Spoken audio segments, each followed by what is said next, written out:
Hello, my name is Martyr, and this is Let's Play Bombing Bastards, and thank you for watching.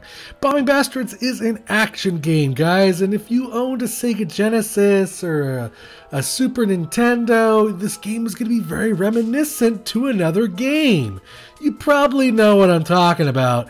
It features another star who has bombs and faces other people with bombs. And, you know, the comparisons here are pretty much spot on for mostly everything, to be honest with you. But that isn't necessarily a bad thing. That's fine. The other game was a great game, and this could be a good game too. Well, we're going to have to check it out though. It released on Steam December 2014. It was developed and published by Sanuk Games. You can go ahead and get Bombing Bastards on Steam for $9.99. Now, like I said, all comparisons aside, so Bombing Bastards has some really good things going for it, and then it has some things that are kind of like make you scratch your head. So let's just jump right into it, guys. Let's just get right into the options here. I'm not going to spend too much time on the options. There really isn't all that many. There's a couple on off switches here. The game does feature controller support. I would say partial controller support, more leaning towards the Xbox 360 controller, because my controller does work, but it has a lot of mismatched buttons. There's several control schemes here. You can use your mouse plus the move buttons. You can use these buttons. It has a couple of control schemes that you can use.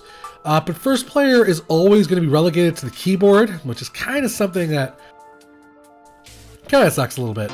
You know, no matter what mode you're playing in, the keyboard is first player. And there's a couple display options here that you can change the resolution and mess with the quality of the game. Really not all that much to speak of. So I'm going to get the first thing out of the way that makes you scratch my head and go, huh? Which is the online battle mode, which is what I would think would be the heart and soul of this game, which is where you're going to get the most enjoyment out of it because you're going to be playing with other people. Well, you either have a local area network, a LAN network, basically connected by computers and cords and all that stuff. That's what that is. But then you have this, which is usually the online mode. It doesn't work. To me, that's a bit of a travesty. I wish it worked because this is where I think the game would completely and totally shine. And it doesn't work. I don't know why. I don't know if it's because of my computer. I read there was some sort of issue with blocking certain ports, and they're trying to figure that all out. But as it stands, when I checked this game out, it did not work, which is unfortunate because I really think this is where the game would shine. Basically, you being able to play with other people, to have up to 8 players, and the bombing crazy action. It would be fantastic. You could pick your levels and all that good stuff and have fun. But it doesn't work, so all you're really left with is the computer, basically. Or, well, you could play locally, I suppose, but, I don't necessarily have 8 friends who all want to play on one PC, as it were. But, I suppose there's some people that do. It does have elements of a party game, I will say that much. You're going to want to play it with friends for sure. This game, basically, you're going to get the most enjoyment out of playing it with your friends. So I'm going to go ahead and show off the battle mode really quick. I'm going to pick my favorite color, which is green. Then we'll do this guy, that guy. Let's just screw it. Let's just do them all. Let's just throw them all in there. There really isn't much difference as far as the AI goes from easy to hard. I might do 2 matches in a row just to kind of simplify that and show you what I mean. I'm going to say we're going to be able to do this all in about... I want to make this quick, so let's do 1 minute each. The one thing I will think is really cool is the resuscitation as the ghost, which we're going to leave on. We'll turn on all the features, so that way you get a full experience of the game. Let's just do Fairy World. Yes, Fairy World, my favorite. So we have 8 players here. Things can get a little crazy, a little wonky. Oh, right, I'm green. Whoopsie, I forgot who I was for a second. Hey, oh God. Oh, what the heck? Oh God. What a way to start the video. I'm dead. That's okay though, because I can now, as a ghost, potentially kill somebody. Hopefully kill somebody. Ah! Are you serious? Oh, we got a winner.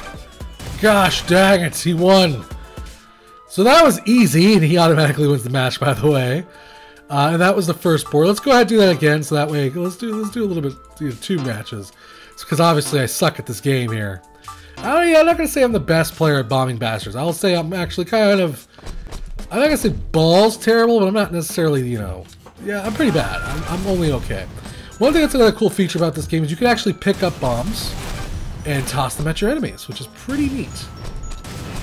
It's a feature that, you know, this series has seen before.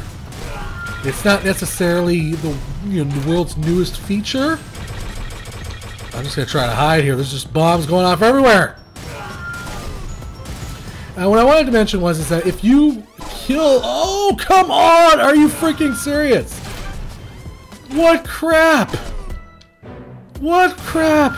If you kill somebody as a resuscitated ghost, you actually can come back from the dead and get to play again, which is, I think, a really cool feature. I enjoy that quite a bit. I think that was very well done and very neat. But otherwise, if you've seen this game, you recognize this game, you played it before. Does it offer anything new? Well, oh god, oh I'm dead. I got whacked on the head by a bomb. I call shenanigans, I say, sir. Shenanigans, I say.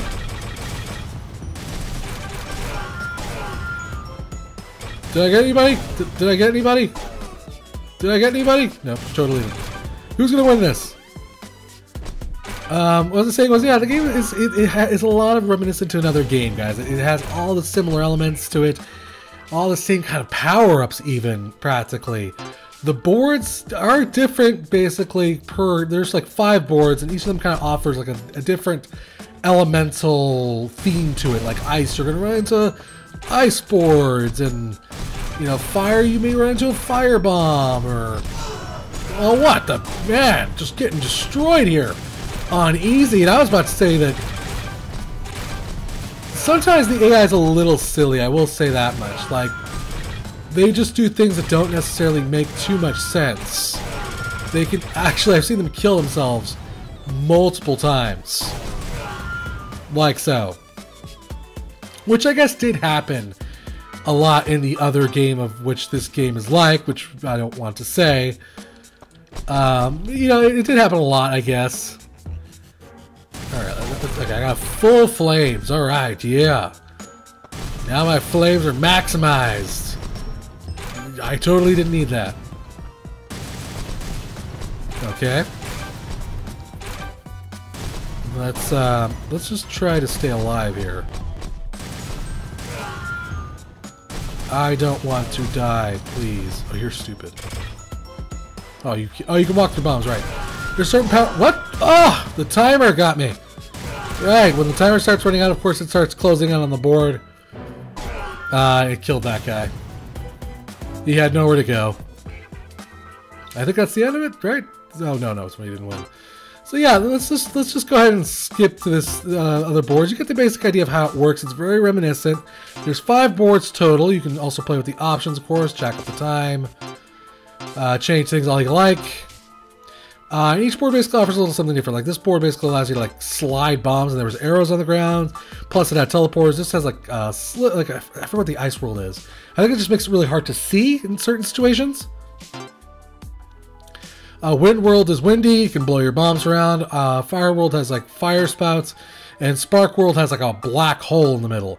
And that's kind of all the boards, as well as all of the worlds too in the single player mode. Because I'll take you to the single player mode here. As you can see, there's 5 worlds, and there's about, I think it was like, that's 7 stages per world. Yeah, so 5 worlds. Yeah, there's about quite a few levels here for you to enjoy. But you kind of already get an idea of what you're going to be looking at here. And one thing I will say is that there is absolutely no difference between 1 and 1 and 1 and 5. The only difference is that there's more monsters. So let me give you an example of that. I've been playing this game for a while now, and I kind of was like, okay. First off, foremost, the grass is also randomly generated. All these obstacles are randomly generated. So if you're trying to get like 3 stars on everything, trying to figure out how to get something done at maximum amount of time can be a little difficult, which I think is good and bad, because it offers a lot of replayability. You never know which level you're going to get. You never know how the configuration is going to go. But at the same time, it also leads things to kind of luck. You're going to have to just kind of pray that you get the right configuration that allows you to accomplish your goal in the, hopefully, you know, time, oops, the time it takes to beat the game, as it were. So like I said, there's really no difference between level 1 and level 5. The only difference is that they add more monsters. Let me give you an example. I'm just going to kill myself right now. Yes! Blah! Okay. So you can see there's about the same, you know, three monsters there in that case. And then we go to level 5, which is a much harder level, and there's just it's the exact same level. Except there's some teleporter paths and more monsters. That's it. It's the exact same level design. And it kind of does that basically for all of the levels. I just ran one into, if you run into any of the enemies, by the way, you die instantly. I will say the single player campaign is difficult. It's not an easy single player campaign. You know, having to deal with all those monsters and figuring out the best configuration to kill them is difficult. There's also a boss level, which is also pretty sweet. And again, this is all reminiscent to that other game. And it does a really good job of, you know, being difficult. I will say that much. This is not the easiest boss fight in the world. As a matter of fact, I'd say the boss fights are kind of downright punishing. You have to definitely kind of pick your pattern, as it were, because the boss kind of enters like this rage mode eventually. You might see it go off here. Yeah, he's gonna get pissed off now. Okay, there we go. And now he's gonna start throwing bombs like crazy. He blew up my bomb actually and killed me. That's what happened there. And I will say that the boss battles are really, really difficult and challenging. And probably one of the highlights of the single player campaign, I feel, is those boss battles. Because otherwise, while I enjoy playing the game, while I enjoy the kind of the going around bombing aspect and killing of enemies, it gets repetitious really quickly. You have to kind of like power up your bombs and then figure out the best way to kill them. And then another thing is that you're kind of listening to the same music over and over again, which I love me some Nutcracker, guys. I love me classical music, but damn, you listen to it a lot. And it can get a little overwhelming, the music. I kind of got a little teeny tiny, it just started bugging me eventually. I don't know, it could have been just a personal thing, to be honest with you. It's very possible. And it's just, you know, it's a personal taste thing. Gosh dang it. I hate that you just touch them even a little bit, you're dead. It could have been just a personal taste thing, but the music started eventually getting kind of nagging on my ears. It's all classical music on each level, by the way. It's all, I think, from the Nutcracker. Let me see here. So we did Fairy World. Let's check out Ice World, sure.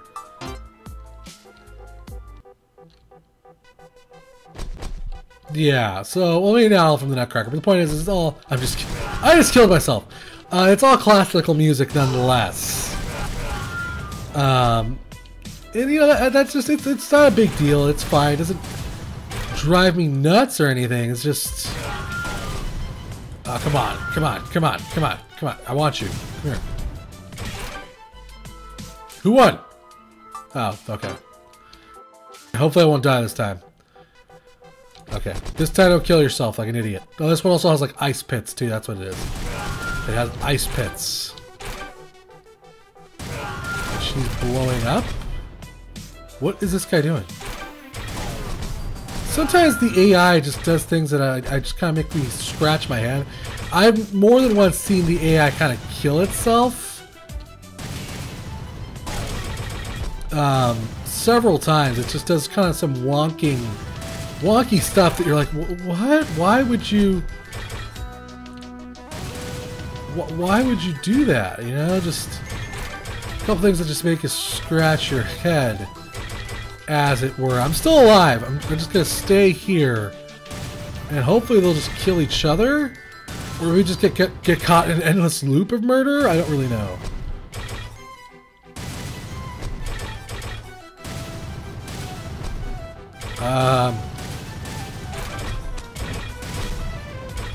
There we go.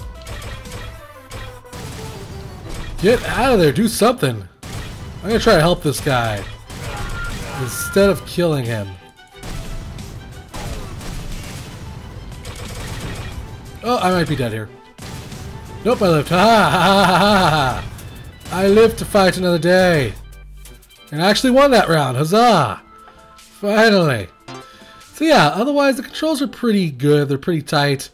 The blast radius thing, you can kind of get clipped by it occasionally, but that's done on purpose. They kind of wanted to make it kind of an unforgiving game when it came to that. At least that's what I read.